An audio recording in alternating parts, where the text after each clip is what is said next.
तर नमस्कार मित्रांनो, माझं नाव शंकर बाविस्कर आहे आणि हा माझा दुसरा शॉर्ट व्हिडिओ आहे. ठीक आहे. चॅनल आताच ओपन केलं मी 10-15 मिनिटापूर्वी आणि हे व्हिडिओ अपलोड करेल. तर सिच्युएशन अशी आहे की मित्रांनो, माझी जर क्वालिफिकेशन तुम्हाला सांगितली तर diesel mechanical ITI plus diploma आहे. ठीक आहे. तर काही दिवसांपूर्वी नाशिकला गेलो जॉबसाठी, पण तिथेही मला नकार भेटला. का भेटला म्हणजे सॅलरी बरोबर नव्हती, बॅचलर लाईफ होती आणि जेवणाचे ह्या सर्व गोष्टींचे खूप हाल व्हायचे. ठीक आहे. तर मग तिथून घरी आलो, तो घरचे म्हणतात की तुझी काम करायची इच्छा नाही, तुझं हे नाही ते. आणि पण त्यांना ॲक्च्युली काय माहिती आहे यार, की ॲक्च्युली तिथं काय होतं, एका टायमाला मुलं ₹10 खिचडी खाऊन झोपतात. ठीक आहे. डे नाईट काम करतात आणि ₹10 खिचडी खाऊन झोपतात मित्रांनो. एवढी वाईट परिस्थिती आहे यार. आणि माझ्याकडनं झालं नाही, मी बिमार पडलो. 3 महिने मी वर्क केलं बरं का तिथे. 3 महिन्यात मला माहिती आहे मी कसं जीवन जगलं आहे. 3 महिन्यात 1च महिना अंघोळ केली असेल. मीच नाही, जनरल जे बॅचलर मुलं तिथे स्ट्रगल करत आहेत त्यांच्यासाठी.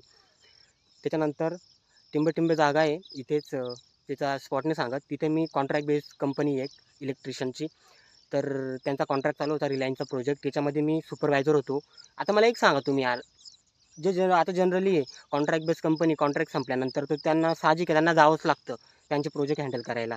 तर कॉन्ट्रॅक्ट संपला. 6 महिने मी रिलायन्स थ्रू काम केलं. ठीक आहे. आणि आता कॉन्ट्रॅक्ट संपला, त्याच्यात माझी काय चुकी आहे? घरी आलो, 3 दिवसापूर्वी माझा कॉन्ट्रॅक्ट संपलेला आहे. ठीक आहे. आणि फॅमिलीचे रिॲक्शन एकदम घाण आहे. हां, व्यवस्थित बोलताना मॉर्निंगला पण सकाळपासून चालू होऊन जातं, हे असं ते तसं करतो तू, तुला अक्कल नाही, तू लाईफमध्ये काहीच करू शकत नाही, फेलियर आहे. अरे मी फेलियर आहे यार. फॅमिलीचा सपोर्ट नाही तर काय करू शकतो मुलगा? हां, खूप काही आहे हो. आता असं वाटतंय ना, की ना कुठेतरी जाऊन एक तर सुसाईड करून घ्यावं, एक तर ह्या सर्व गोष्टी डोक्यात येतात. पण माझं म्हणणं एकच आहे, की मला माझी परिस्थिती सुधारायची आहे. मी फेलियर आहे, पण असं नाही की मी ह्या सर्व गोष्टी करत फिरू. चांगली अपॉर्च्युनिटी नाही भेटत. नाहीतर मी खूप इंटेलिजंट मुलगा आहे, खरंच हुशार आहे. मी कुठे ना कुठे ना खूप वरती जाणार आहे मी. माझी फॅमिलीच म्हणते, रिलेटिव्ह सर्वजण, की तुला फिरायची सवय आहे, तू एका ठिकाणी कधी टिकत नाही. अरे मला उडायची सवय आहे. मला आहे ना खूप वरती जायचं आहे, खूप श्रीमंत व्हायचं आहे, खूप पैसा कमवायचा आहे. हे कसं काय सांगू त्यांना मी? त्यांना समजत नाही यार.